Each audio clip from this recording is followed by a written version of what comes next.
जैसा कि last episode में हमने देखा कि हाओ शान जब कमांडर पोस्ट पर जाकर वो बैच लगाने ही वाला था तो वहाँ डेमन गॉड ने आकर उस पर हमला कर दिया था और अब हाओ शान उसको नहीं लगा पाया था। अब वो डेमन से फाइट करने लगता है और डेमन को अपनी फुल पावर का यूज करते हुए मारने लगता है, लेकिन वो डेमन का कुछ नहीं बिगाड़ पा रहा था। इसलिए मौका पाकर वो फिर से उस कमांडर पोस्ट पर वो बैच लगाने जाने लगता है, लेकिन डेमन उसे खींच लेता है जिससे हाओ शान को मजबूरन अब फिर से उससे लड़ना ही पड़ता है। लेकिन डेमन गॉड बहुत ज्यादा शक्तिशाली था और वो हाओ शान को गले से पकड़ लेता है और कहता है कि अब तुम देखोगे कि मैं कैसे मानवता को एक झटके में खत्म कर देता हूँ।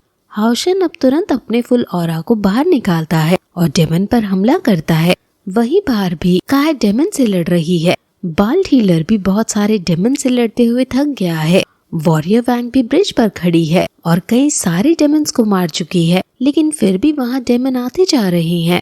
लिन जिन और ली जिन भी जो कि अंडरग्राउंड थे, वो बाहर जैसे ही आते हैं वहाँ उनके पीछे डेमन आ जाता है जो छुपा हुआ था। चेरी जो कि डेमन का रूप बनाकर हाओ शान के पास जा रही थी, उस पर वैंग येनजाओ ही डेमन समझकर हमला कर देता है।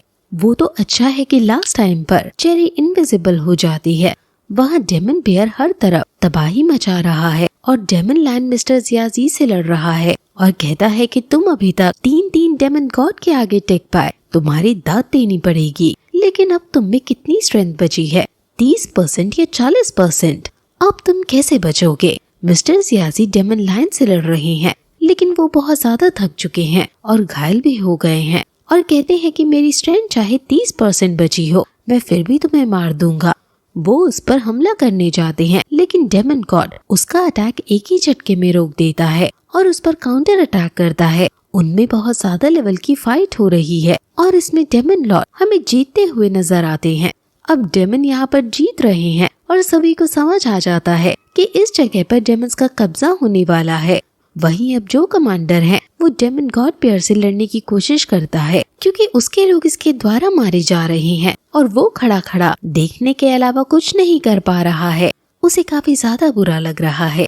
डेमन गॉड पेयर इंसानों को चींटियों की तरह को चल दे रहा है और डेमन लॉर्ड का एक अटैक कमांडर की तरफ भी आता है और कमांडर उसे भी बचाने की कोशिश नहीं करता। लेकिन तभी वहाँ जियायू आकर कमांडर को बचा लेता है और उनसे कहता है कि आप ऐसे नहीं कर सकते, जल्दी वहाँ से हटो।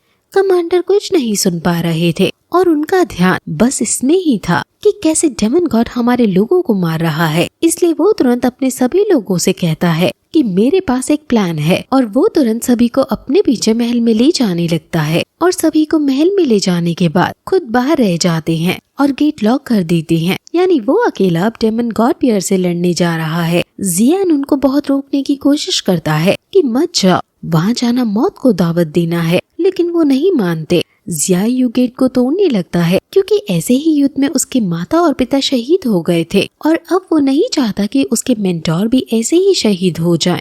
कमांडर अपने सैनिकों को आदेश देते हैं कि वो कमांडिंग पोस्ट पर जाएं और सैनिक आदेश मानने के अलावा कुछ नहीं कर सकते हैं। इसलिए वो तो दुखी होकर कमांडिंग पोस्ट पर चले जाते हैं, लेकिन जियायू पूरी ताकत से सिर्फ उस गेट को पीटता रह जाता है। कमांडर सिर्फ लेवल 4 पर हैं और अब उनका मरना वहाँ तय है, लेकिन अगर वो वहाँ नहीं गए तो बाकी बहुत सारे लोग मारे जाएंगे।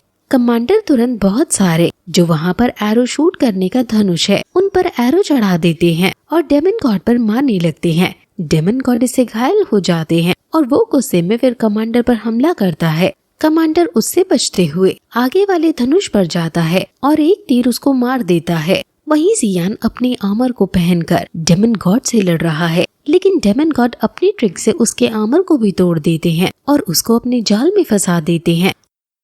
हाओ शान अब उसके जाल में फंसा हुआ दर्द से कराने लगता है और डेमन गॉड उसे मारने के लिए आगे आता है और कहता है कि मैं तुम्हारे साथ खेलते हुए थक गया हूँ, इसलिए अब तुम चैन की नींद सो जाओ। वो उस पर अपने अटैक को छोड़ देता है और वो अटैक उसको लगने ही वाला होता है कि तभी वहाँ गाओ यिंगजी आ जाता है और हाओ शान को बचा लेता है। गाओ यिंगजी हाओ शान से भी ज्यादा ताकतवर है और वो कहता है कि अभी लड़ाई खत्म नहीं हुई है।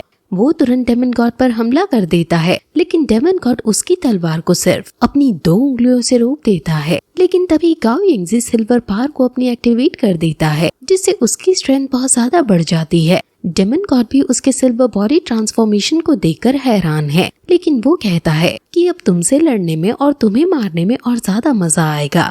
दोनों में आइकॉनिक लेवल की फिर से फाइट होने लगती है। वहीं बाहर अब बाल हीलर अपने एक्सट्रीम लेवल पर आ गया है और वॉरियर वैंग भी एग्जॉस्ट हो चुकी है। यांग कांगजाओ तो अपनी ही फियांसी यानी चेरी पर हमला करने के लिए जा रहा था और लिन सिन को अपने पीछे से आने वाले खतरे के बारे में नहीं पता। यहाँ की सिचुएशन बहुत ज्यादा इंटेंस हो रही है। डेमन गॉड कमांडर को भी दूर फेंक देता है, लेकिन तभी जियाओ गेट को तोड़कर बाहर आ जाता है। मिस्टर जियाजी डेमन लॉर्ड लायन से लड़ कर थक गए हैं और वो बहुत ज्यादा कमजोर पड़ रहे हैं। सैनिक बेरहमी से मारे जा रहे हैं और यहाँ की बिल्डिंग भी कमजोर हो रही है। डेमन गॉड गाओ यिंगजी को गर्दन से पकड़ लेता है और उसका दिल उसके अंदर से निकालने का रिचुअल करने लगता है ताकि गाओ यिंगजी जिंदा लाश बन जाए और डेमन्स की साइड से लड़े। डेमन लॉर्ड गाओ यिंगजी को अपना राइट हैंड बनाना चाहता है। वो उसका दिल निकालने ही वाला था कि तभी हाओ शान के अंदर से लाइट एलिमेंटल फेयरी निकलती है और वो जब हाओ शान को तड़पता हुआ देखती है तो वो उसके लिए कुछ करने का सोचती है। वो तुरंत अपनी डेमन सील से बाहर आती है और हाओ शान के साथ अपना ब्लड कॉन्ट्रैक्ट कर लेती है और हाओ शान के अंदर वो समा जाती है। डेमन गॉड हाओ शान को रोकने की कोशिश करता है, लेकिन गाओ यिंगजी डेमन गॉड को वहाँ जाने से रोक देता है और हाओ शान एलिमेंटल स्पिरिट फर्नेस के साथ मर्ज हो जाता है। गाओ यिंगजी मौका पाते ही डेमन के ऊपर अपनी शील्ड लगाता है और उसे फ्रीज कर देता है और फिर तुरंत हाओ शान कमांडिंग पोस्ट पर जाकर इस बैच को लगा देता है। बाहर की सिचुएशन ऐसी है कि बाल हीलर को डेमन ने पकड़ लिया है। वॉरियर वैंग भी अब हार रही है और सारे डेमन हंटर ग्रुप अब मरने ही वाले हैं। जियाओ कमांडर की लाश को लिए है और उसका मातम यानी दुख मना रहा है। जैसे ही हाओ शान बैच को लगाता है, डेमन उस पर अपना अटैक कर देता है, लेकिन हाओ शान और डेमन के बीच गाओ यिंगजी आ जाता है और वो अटैक गाओ यिंगजी के आर पार हो जाता है। कमांडिंग पोस्ट अब एक्टिवेट हो जाती है और उसके अंदर से बहुत बड़ी लाइट निकलती है। डेमन गॉड ये देखकर शॉक हो जाता है क्योंकि ये चीज projection of divine throne of protection and mercy है। हाओ शान इस डिवाइन थ्रोन के ऊपर जाता है और थ्रोन पर बैठ जाता है और इस थ्रोन की पार को पूरे एरिया में फैला देता है। इससे पूरे एरिया में लाइट आ जाती है और जितने भी यहाँ सैनिक हैं वो सब डेमन की स्वॉर्ड से उनके अटैक से इम्यून हो जाते हैं, यानी अब डेमन्स के अटैक का उन पर कोई असर नहीं पड़ेगा। अब डेमन इनको टच भी नहीं कर पा रहे हैं और सैनिक बड़े से बड़े डेमन को मार दे रहा है।